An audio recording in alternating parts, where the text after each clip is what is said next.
Welcome my YouTube channel. आज हम लोग आखिरी वीडियो बना रहे हैं आईपीएल रिटेंशन और प्लेइंग 11 रिलीज लिस्ट एनालिसिस और प्लेइंग 11 को लेके उसका रिव्यू भी देंगे, रेटिंग भी देंगे। बाकी सारी टीमों का बना हुआ है तो आप पीछे जाके वीडियो में देख सकते हैं।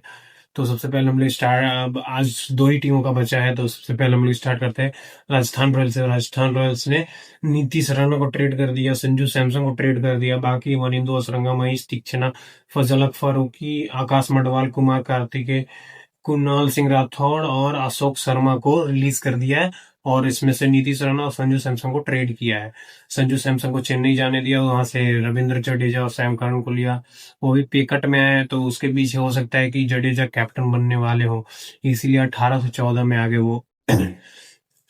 और अब हम बात करते हैं सैम सैम करन, उसी में आगे एडजस्ट हो गई कि 14 पे कट लिया तो एक और प्लेयर एडजस्ट हो गया, उसमें भी बच गए पैसे। तो वहां से नीतीश राणा और डोनोवन फेरेरा का भी वो स्वैप हो गया ट्रेड में। फिर भी इनके पास 16 करोड़ का पर्स बचा हुआ है, तो इनको केवल अब चाहिए एक स्पिनर।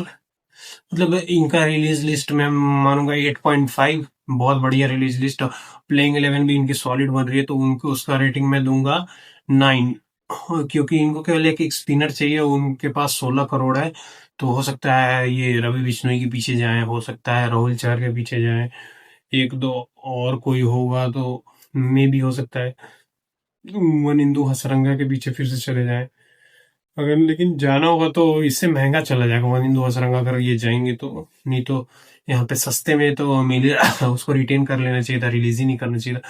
तो या फिर ये रवि बिश्नोई के पीछे जा सकते हैं या फिर ये राहुल चहर के पीछे जा सकते हैं। तो इनका प्लेइंग 11 कुछ इस प्रकार है कि यशस्वी जायसवाल, वैभव सूर्यवंशी, रियान पराग, ध्रुव जुरैल, जडेजा, सैम करन, और उसके बाद ये हेटमायर या डोनोवन फरेरा में से कोई एक, उसके बाद जोफर आर्चर, उसके बाद नांद्रे बर्गर, उसके बाद संदीप शर्मा, और 12वें में कोई स्पिनर जो भी मतलब आएगा, लेग स्पिनर हो या ऑफ स्पिनर हो जो जडेजा का साथ दे। क्योंकि जडेजा तो एक ही तरफ से बॉलिंग करेगा ना भाई, वो 4 ओवर का कोटा है। दूसरी तरफ से टैंडम में कौन बॉलिंग करेगा एक साथ पार्टनरशिप में, तो एक स्पिनर इनको चाहिए। तो इनका प्लेइंग 11 बहुत सॉर्टेड लग रहा है, बढ़िया एकदम। वैभव सूर्यवंशी भी अलग ही फॉर्म में चल रहा है। तो ये बाकी सब तो इनका बढ़िया है, एक स्पिनर चाहिए, ये टीम सॉलिड हो जाएगी। अब हम लोग आते हैं हैदराबाद के। तो हैदराबाद के लिए दो तीन चीजें हैं। इनका रिलीज लिस्ट मेरे को ठीक लगा, लेकिन एक ट्रेड मेरे को समझ में नहीं आया। मोहम्मद शमी भला ही नहीं चला था, लेकिन एक सीजन में वो बॉलर खराब नहीं हो जाता, उन्होंने ट्रेड कर दिया वो 10 करोड़ में ये लखनऊ को ट्रेड कर दिया। उसके बाद हम लोग आते हैं इनकी प्लेइंग 11 पे। उसके बाद हम लोग रिलीज लिस्ट की बात करेंगे। तो प्लेइंग 11 है प्लेइंग 11 ये Travis head, Abhishek Sharma, Ishan Kishan, Heinrich Klaasen, Aniket Verma. Aniket Verma के बाद 6-7 पे एक दो प्लेयर और लेंगे। 6-7 में मैंने वैकेंट छोड़ा है इनके लिए कि 6-7 पे एक दो प्लेयर और लेंगे। उसके बाद पैट कमिंस, हर्षल पटेल, जयदेव उनोदकट, और 11 पे जीशान या हर्ष दुबे में से, क्योंकि हर्ष दुबे भी बढ़िया कर रहा है।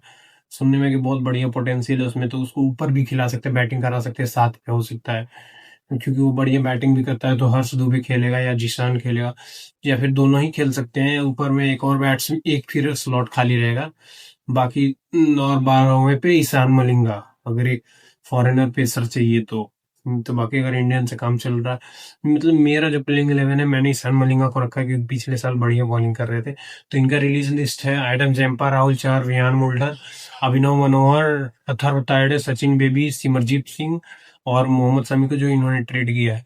तो इनके लिए भी एक स्पिनर का जरूरत है बढ़िया, कोई एक्सपीरियंस स्पिनर हो जो इंडिया खेला हो, क्योंकि ये अभी जिसान और ये हर्ष ज्यादा एक्सपीरियंस नहीं है उनके पास। तो ये भी रवि बिश्नोई के पीछे जाएंगे। तो इनका मैंने सोचा था कि इनका का रिलीज लिस्ट बढ़िया है, लेकिन मेरे को नहीं लगा क्योंकि मोहम्मद शमी को इन्होंने रिलीज किया है, उतना क्वालिटी के कोई बॉलर आ ही नहीं रहे हैं ऑप्शन में। तो ये किसे लेके आएंगे और किससे मतलब बॉलिंग कराएंगे इतना। एक बॉलर तो इनको फर्स्ट बॉलर चाहिए, अगर फॉरेनर लेके आते तो स्लॉट ऐसे ही फुल हो जाएगा, फिर ईशान मलिंगा नहीं खेल पाएगा। फॉरेनर का इन लोग का लोचा बहुत ज्यादा है, क्योंकि एक कैप्टन फॉरेनर है ना, तो उसका तो डेफिनेटली खेलना बनता है। उसके बाद फिर ट्रेविस हेड का भी खेलना बनता है। अगर 23 करोड़ में हेनिंग क्लासन लिया है तो वो भी खेलना बनता है। तो 3 तो यही हो गए, या फिर ईशान मलिंगा खेलेंगे या फिर कोई और खेलेगा। तो हम लोग तो मैं इस टीम को रिलीज लिस्ट में दूंगा 7.5 और प्लेइंग 11 में भी उतना ही लगभग 7.5, क्योंकि इनकी 2 स्लॉट अभी खाली है। अगर हर्ष दुबे ऊपर आ जाता है फिर भी 1 स्लॉट खाली है। पता नहीं वो किसको लेके आएंगे, मैक्सवेल हो सकता है कि लेके आए हैं, थोड़ा सा ऑस्ट्रेलियन कनेक्शन है इसीलिए, या फिर लियम लिविंगस्टन लेके आए, या फिर कोई आंड्रे रसल टाइप भी ला सकते हैं। सुनने में आ रहा है कि आंड्रे रसल भी जाएगी एस आर एच के पीछे।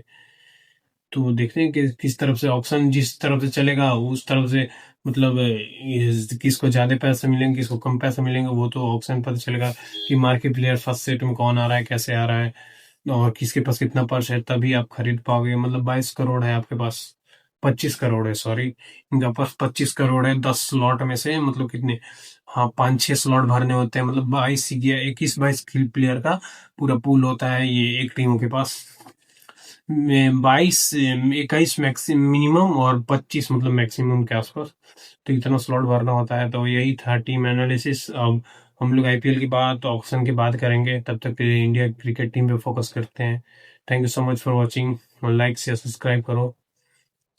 जय हिंद।